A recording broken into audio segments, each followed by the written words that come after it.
Break news చూస్తున్నాం. మాజీ CM KCR కు కాళేశ్వరం కమిషన్ నోటీసులు ఇచ్చినటువంటి బ్రేక్ న్యూస్ చూస్తున్నాం. జస్టిస్ ఘోష్ కమిషన్ కేసీఆర్ కు నోటీసులు ఇచ్చింది.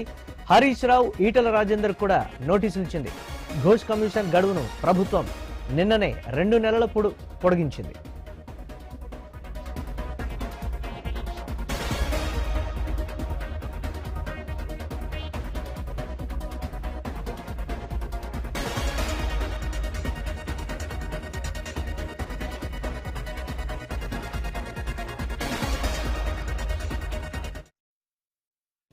జస్టిస్ ఘోష్ కమిషన్ కాళేశ్వరానికి సంబంధించి నోటీసులు ఇచ్చినటువంటి బ్రేక్ న్యూస్ చూస్తున్నాం. దీనిపై మరిన్ని అప్డేట్స్ మా స్పెషల్ కరెస్పాండెంట్ సునీల్ మరిన్ని అప్డేట్స్ అందిస్తారు.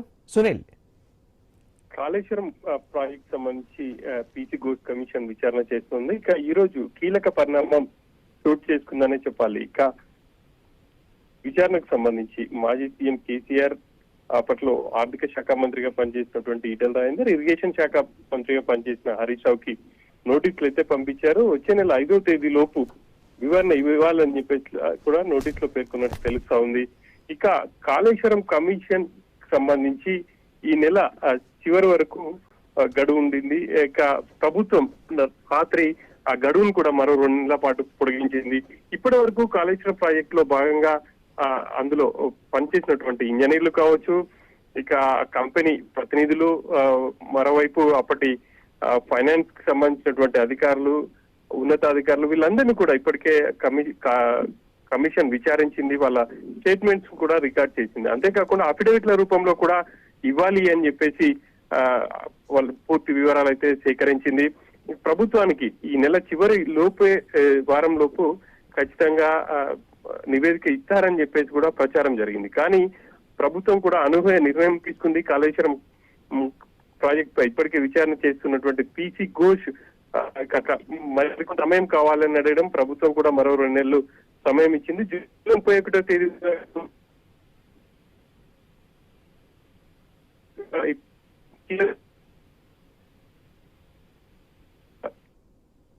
కావచ్చు, అదేవిధంగా హరీష్ రావు, ఈటలకు నోటీసులు ఇవ్వడం ఇప్పుడు మారింది. కమిషన్ ఆఫీస్ కు పిలిచి విచారిస్తారని చెప్పేసి అంతా అనుకున్నారు. కానీ చివరి నిమిషంలో కమిషన్ అనూహ్య నిర్ణయం తీసుకొని నోటీసులు ఇచ్చింది. ఆ నోటీసులకు వాళ్ళు సమాధానం ఇవ్వాల్సి ఉంటుంది. ఇక ఇప్పటికే చాలా మంది స్టేట్మెంట్స్ అయితే రికార్డ్ చేశారు. వాళ్ళు ఇచ్చినటువంటి స్టేట్మెంట్ ప్రకారమే ఇటు కేసీఆర్ కావచ్చు, ఇటు అప్పట్లో మంత్రులుగా ఉన్నటువంటి హరీష్ రావు, ఈటల రాజేందర్ ఇద్దరికి కూడా నోటీసులు ఇచ్చారని చెప్పేసి తెలిసింది. ఇక గత వారం హైదరాబాద్ కు వచ్చినటువంటి కమిషన్ చైర్మన్ పీసీ ఘోష్ పూర్తి స్థాయి నివేదిక దాదాపు రెడీ అయిందని చెప్పేసి చెప్పినట్టు తెలుస్తుంది. ఇక అప్పట్లో ఇటు కేసీఆర్ ని కావచ్చు, హరీష్ రావుని, ఈటల రాజేందర్ ని విచారణకు పిలిచే అవకాశాలు చాలా తక్కువ అని చెప్పేసి ఊహాగానాలు కూడా వచ్చాయి. కానీ వాటన్నిటికీ చెక్ పెడుతూ ఇటు కమిషన్ గడువు పెంచడం, ఆ తర్వాత గడువు పెంచినటువంటి 24 గంటల్లోనే కమిషన్ అనూహ్య నిర్ణయం తీసుకొని ముగ్గురికి నోటీసులు ఇవ్వడం, ఆ నోటీసులకు సంబంధించి ఇప్పుడు ఏం సమాధానం చెప్తారో అనేది చూడాలి. ఇప్పటికే కొంతమంది అధికారులు అప్పట్లో ఉన్నటువంటి ప్రభుత్వ పెద్దల నిర్ణయం మేరకే తాము ప్రాజెక్ట్ డిజైన్ కావచ్చు, అదేవిధంగా అక్కడ ఉన్నటువంటి ఆ కెపాసిటీని 16 TMC పెంచడము, ఇక పూర్తి స్థాయిలో అప్పటి ఉన్నటువంటి ప్రభుత్వ పెద్దల నిర్ణయం మేరకే తాము వ్యవహరించాము, అక్కడ ప్రాజెక్టు డిజైన్ చేశాము, నిర్మాణం చేపట్టామని చెప్పేసి కొంతమంది ఇంజనీరింగ్, కొంతమంది ఇరిగేషన్ అధికారులు కూడా కమిషన్ ముందు చెప్పడంతో చివరికి తర్జన భర్జన నర్మ కమిషన్ ఈ నిర్ణయం తీసుకున్నట్టు తెలుస్తుంది. ఇక మరి ఈ ప్రాజెక్ట్ సంబంధించి ఇప్పుడు నోటీసులు అందుకోవడంతో మరి కేసీఆర్ కావచ్చు, హరీష్ రావు, ఈటల రాజేందర్ ఏం సమాధానం చెప్తారనేది చూడాలి. ప్రధానంగా అక్కడ కాళేశ్వరం ప్రాజెక్టు నిర్మాణానికి సంబంధించి కావచ్చు, అదేవిధంగా డిజైన్లకు సంబంధించి కేసీఆర్ ఎటువంటి వివరణ ఇస్తారు, అక్కడ డిజైన్ చేయాలని చెప్పేసి ఎవరు సలహా ఇచ్చారు అనేది ఇప్పుడు ఒక ప్రశ్నార్థకంగా మారింది. కొంతమంది అధికారులు అప్పటి ప్రభుత్వ సూచనల మేరకే తాము అక్కడ ప్రాజెక్టు చేశాము, సాయిల్ టెస్ట్లకు సంబంధించి కూడా పూర్తిగా అక్కడ చేశారా లేదా అన్న దానికి కూడా కొంత వాళ్ళు ఇబ్బంది పడినటువంటి సిచ్యువేషన్స్ అయితే ఉన్నాయి. ఈ క్రమంలోనే ఇప్పుడు ముగ్గురికి నోటీసులు ఇవ్వడం, వాళ్ళ రిప్లైకి సంబంధించి ఏముంటుంది అనేది చూడాలి. ఇక ప్రధానంగా ఆర్థిక శాఖకు సంబంధించి కూడా బిల్లులు పనులు పూర్తి కాకముందే బిల్లులు చెల్లించారు. అనేది కూడా ఆరోపణలు ఉన్నాయి. ఆ క్రమంలో అప్పట్లో ఆర్థిక శాఖ మంత్రిగా ఉన్నటువంటి ఈటెల రాజేందర్ కూడా కమిషన్ నోటీసులు ఇచ్చింది. ఎందుకు బిల్లులు చెల్లించాల్సి వచ్చింది, ఏమైనా ప్రెజర్స్ ఉన్నాయా ఏంటి అన్న అంశాలకు సంబంధించి ఆయన నుంచి వివరాలు సేకరించే అవకాశం ఉంది. ఇక హరీష్ రావుకు సంబంధించి ప్రధానంగా అక్కడ పూర్తి స్థాయిలో ఇటు సాయిల్ టెస్ట్లు కావచ్చు, అదేవిధంగా డిజైన్ రూపకల్పనలో ప్రభుత్వం నుంచి ఎవరు భాగస్వాములయ్యారు ఏంటి అనేది ఇంజనీరింగ్ అధికారులు అక్కడ ప్రాజెక్ట్ చేపట్టాలని చెప్పేసి వాళ్ళు ఏమైనా రిపోర్ట్ ఇచ్చారా, లేకపోతే ప్రభుత్వమే నిర్ణయం తీసుకుందా అనే విషయాలకు సంబంధించి ఆయన నుంచి కూడా వివరణ కోరబోతున్నారు. మరి ఏం సమాధానం ఇస్తారు అనేది చూడాలి. ఇప్పటికే కింది స్థాయి అధికారుల నుంచి ఉన్నత స్థాయి అధికారుల వరకు ఇరిగేషన్ శాఖలో ఉన్నటువంటి అధికారులను ప్రధానంగా ఈ కాళేశ్వరం ప్రాజెక్ట్ లో ఇటు మేడిగడ్డ కావచ్చు, అన్నారం, సుందిల్లా ఈ 3 ప్రాజెక్టులకు సంబంధించి భాగస్వాములైనటువంటి అధికారుల నుంచి స్టేట్మెంట్స్ అయితే పిసి ఘోష్ వాళ్ళు రికార్డ్ చేశారు. వాళ్ళు ఇచ్చినటువంటి స్టేట్మెంట్ ఆధారంగానే తదుపరి చర్యలు తీసుకున్నారు. అందులో భాగంగానే 3కి కూడా నోటీసులు ఇచ్చారని చెప్పేసి చెప్పుకోవచ్చు. మొత్తం మీద అయితే కాళేశ్వరం ప్రాజెక్టుకు సంబంధించి ఇప్పటికే గడువు కూడా దాదాపు 6 సార్లకు పైగా పొడిగించారు. గత మార్చిలో ప్రభుత్వం ఇటు కమిషన్ ని నియమించింది. ఏప్రిల్లో కమిషన్ తన బాధ్యతలు చేపట్టి కమిషన్ సంబంధించి విచారణ అయితే చేస్తుంది. ఇప్పటికే పలు దఫాలుగా ఇటు ఇరిగేషన్ అధికారులను కావచ్చు, అదేవిధంగా కాంట్రాక్టర్లను, కంపెనీ ప్రతినిధులను కూడా విచారించారు. వాళ్ళ స్టేట్మెంట్స్ అన్నిటిని కూడా రికార్డ్ చేశారు. ఇప్పుడు ఇక ఈ 3ని విచారిస్తే ఇంకా కూడా కొన్ని విషయాలు తెలిసే అవకాశం ఉంటుంది. ఆ తర్వాతనే ప్రభుత్వానికి పూర్తి స్థాయిలో నివేదిక ఇచ్చే అవకాశం ఉంటుంది. ఒకవైపు ఇప్పటికే ప్రభుత్వం దానికి ఎన్డీఏసీ రిపోర్ట్ అందింది. ఎన్డీఏసీ కూడా పలు కీలక సూచనలు చేసింది. ఆ రిపోర్ట్ ను కూడా ప్రభుత్వం ఇటు జ్యుడిషియల్ కమిషన్ కి అందజేసింది.